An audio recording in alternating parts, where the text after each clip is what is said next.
Well, new at 5, Governor Newsom's executive order triggering a flood blockade at the Tulare Lake Basin.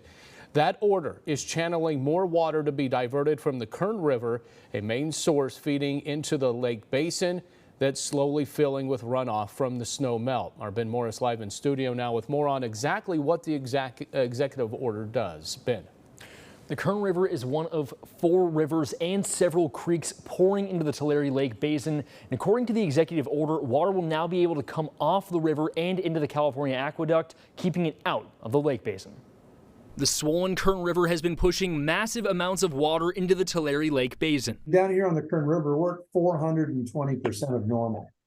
So it's a huge year for us. Last week, Kern River Water Master Mark Mulcahy requesting the state authorize the use of the intertie, a massive piece of infrastructure built back in 1977, used to divert floodwater from the Kern River into the California aqueduct. By turning on the intertie, it allows us to keep water from going north up the flood channel into Tulare Lake and exacerbating an already fairly critical situation. That request granted as part of Governor Gavin Newsom's executive order. The intertie will begin diverting up to 500 cubic feet per second off the Kern River starting Saturday morning, keeping that much more away from the communities of Corcoran and Stratford. It's super encouraging. It's a great thing to have happen. Anytime you can divert flood or divert water from our flood area, it's a big win for us. Joe Neves, supervisor of District 1, including Stratford and Lemoore, says the lake is still rising nearly 3 inches per week. Any water that can be diverted and used somewhere else is